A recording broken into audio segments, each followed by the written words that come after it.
Well, hey kiddies, Retro Dad. Today I went out game hunting. Haven't done that for a while. We're going to talk about that after this.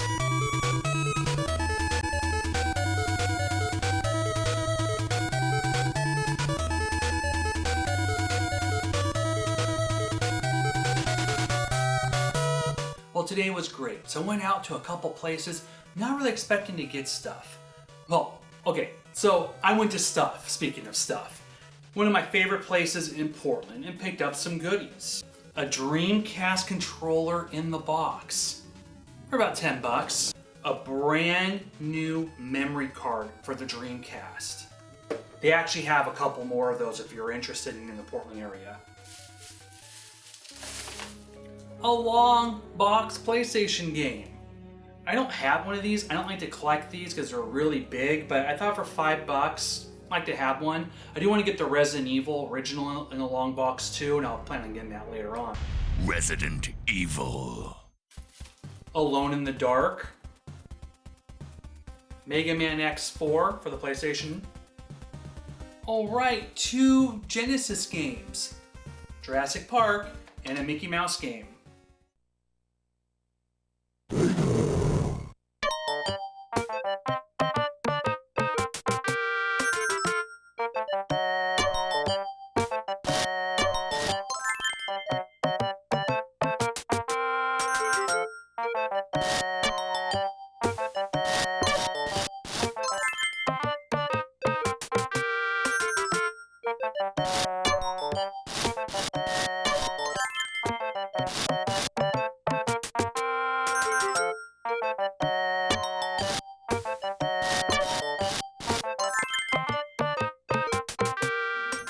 Ice Climber for $5 on a Game Boy Advance.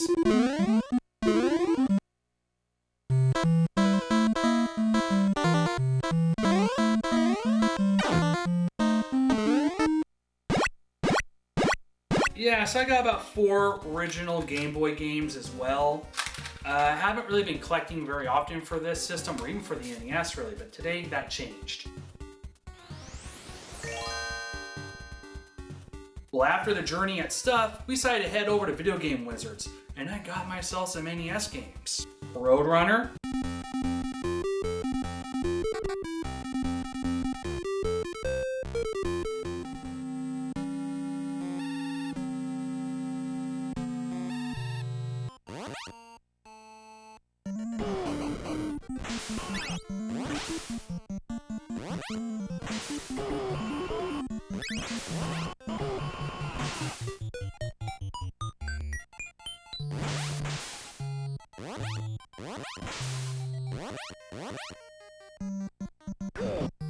Wait a minute. They're Tengen. Aren't I supposed to get the license set? Well, I am. Eventually I have to get the complete Tengen set as well. You know what? I said, what the heck? I haven't really bumped into very many licensed games in my area that I don't own anymore. But I did have, after much debate over the last couple months really, I finally got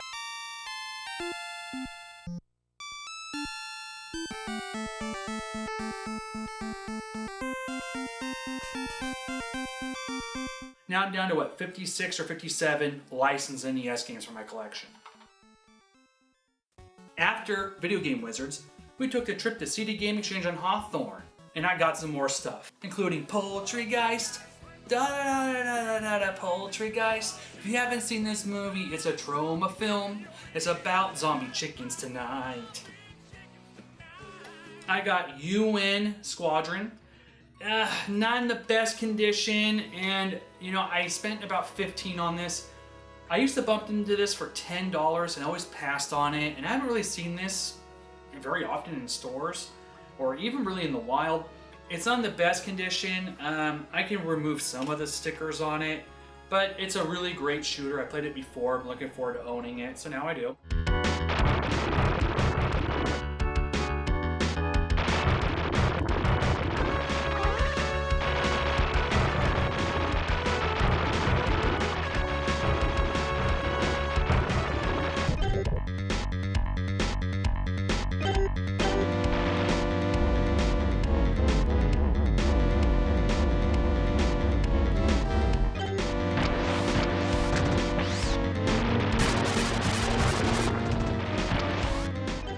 Weapon Lord. I actually don't know anything about this game, but they have it for $10, and I'm like, it's Namco, so I decided to give it a shot.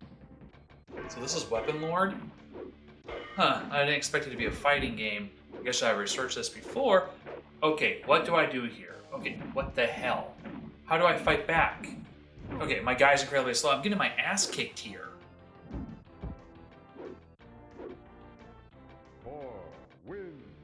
So I decided to get another Game Boy game. I got Jurassic Park. I'm running out of those really cheap Game Boy games. Usually I buy like $2 to $5 Game Boy games. Now, usually in the wild, I only pick up games 20 or under if they're loose. In the box, I might pay a little more. So today, I did pay a little bit more than some, but I did see one game I paid $10 for. It's a game I used to own back when I first got my Game Boy Advance, Final Fight 1. Now, I love Final Fight. And if you see my review in a few, you know I love Mighty Final Fight even more. This is actually a great arcade port for your Game Boy Advance, or for the Game Boy Advance player if you have a GameCube.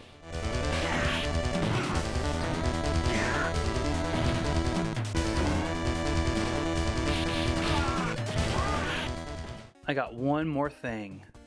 Ooh, Sega Visions. Well, that's it, kiddies. Thank you for coming on my journey. And more videos are coming out, so thank you so much for watching. If you like what you see, subscribe. We have a lot more content coming out. Once again, have fun, go game, see you later.